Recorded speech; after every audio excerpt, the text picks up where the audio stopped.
Hey everyone, and welcome back to the channel. Today, we're going way beyond the basics of survival. Forget starting a fire with a flint and steel for a moment. We're diving deep into the world of hyper-specific, almost forgotten survival skills. Techniques honed by unique cultures in some of the planet's most extreme environments. These aren't just clever tricks. They're a testament to human ingenuity and a profound connection to the natural world. So, let's start in one of the most unforgiving places on Earth, the vast featureless desert. Imagine you're lost. No compass, no GPS, no phone signal. The sun is beating down, and every sand dune looks exactly the same. For most of us, this is a nightmare scenario. But for desert nomads like the Tuareg people of the Sahara, the landscape isn't featureless at all. It's a map, and they know how to read it using nothing but the sun, the stars, and the sand itself. One of their most incredible techniques involves the wind. They can analyze the patterns of ripples in the sand, known as barchins. The shape and orientation of these crescent-shaped dunes reveal the dominant wind direction over long periods. By understanding this, they can maintain a consistent heading, traveling for hundreds of miles without modern tools. They also have an encyclopedic knowledge of the night sky, using constellations unfamiliar to most of us to navigate with pinpoint accuracy. It's not just about finding Polaris. It's about understanding the subtle movements of the entire celestial sphere throughout the year. This deep connection to their environment extends to finding water, the most critical resource. They don't just dig randomly. They look for specific types of vegetation that only grow where the water table is close to the surface. They observe animal behavior, knowing which birds or insects are reliable indicators of a nearby water source. It's a level of environmental literacy that turns a seemingly barren wasteland into a place of sustenance. Now, let's journey from the scorching sands to the dense, humid jungles of the Amazon. Here, survival isn't about finding water, but about navigating a bewilderingly complex ecosystem without getting lost or falling prey to its many dangers. Indigenous tribes in the Amazon have developed a unique skill, a kind of jungle sonar. By tapping on the massive buttress roots of certain trees, they can send sound waves through the ground. Experienced members of the tribe can interpret the returning vibrations, gauging the distance and direction of other people, animals, or even significant landmarks like rivers. It's a natural form of communication and navigation that's completely invisible to an outsider. Their knowledge of plants is legendary.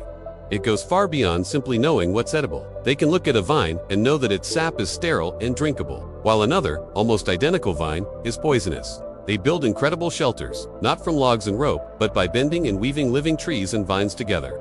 These living bridges and shelters can last for years, becoming a permanent part of the jungle architecture.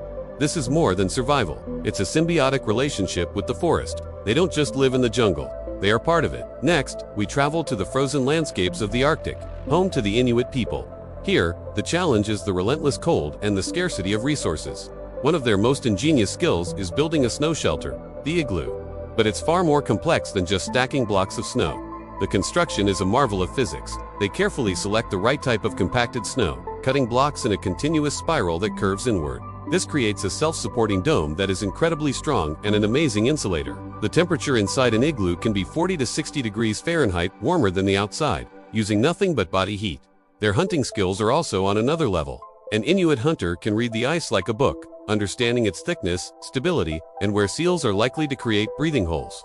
They use a tool called a mammarout, a delicate indicator often made from a feather or caribou sinew, which they place over a suspected breathing hole. When a seal comes up for air, the slightest movement of the indicator alerts the hunter. It's a technique that requires immense patience and an intimate understanding of animal behavior, honed over thousands of years. They don't just hunt, they anticipate, becoming one with the rhythm of the Arctic ecosystem. Let's head to the Pacific Islands, where Polynesian navigators accomplished some of the greatest feats of exploration in human history. They crossed vast stretches of open ocean in outrigger canoes, discovering and settling remote islands thousands of miles apart, all without a single modern instrument. How did they do it? They used a system of wayfinding. This is a complex art that involves memorizing star charts, but it's so much more.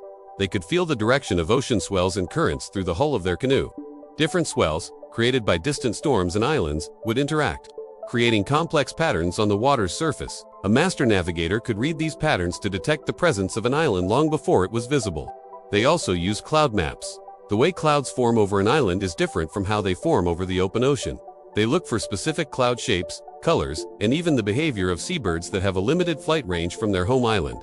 By combining all of this information, the stars, the swells, the clouds, the birds, they created a three-dimensional mental map of the ocean. It's a powerful reminder that the most sophisticated navigation tool we have is the human brain, when it's trained to observe the world around it. These skills are more than just historical curiosities. They hold valuable lessons for all of us in the modern world. In an age where we are increasingly reliant on technology, we've become disconnected from our natural environment. We've forgotten how to read the signs it gives us. The knowledge of these cultures shows us the incredible potential of human observation and adaptability. It teaches us that survival isn't just about enduring an environment. It's about understanding it, respecting it, and finding our place within it. These skills are also incredibly fragile. As cultures modernize and integrate, this deep ancestral knowledge is at risk of being lost forever.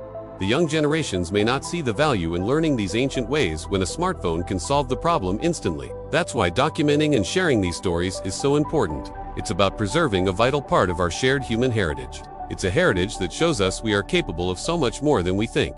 What can we take away from this? While you probably won't be navigating the Pacific with wave patterns anytime soon, you can start to practice a similar mindset. Start paying more attention. When you're outside, notice the direction of the wind. Look at how the clouds are forming. Observe the behavior of local birds and animals. Try to identify the trees in your neighborhood. By practicing this kind of active observation, you're building your own environmental literacy. You're strengthening your connection to the world around you and, in a small way, honoring the incredible wisdom of these master survivors. It is a skill that will not only make you feel more capable, but will also enrich your experience of the world in ways you can't even imagine. So, what do you think? Were you blown away by any of these skills? Do you know of any other rare survival techniques from specific cultures? Let me know down in the comments. I'd love to hear from you and learn more. Thanks so much for watching. If you enjoyed this journey into the world of extreme survival, don't forget to hit that like button and subscribe for more adventures. We'll see you in the next one.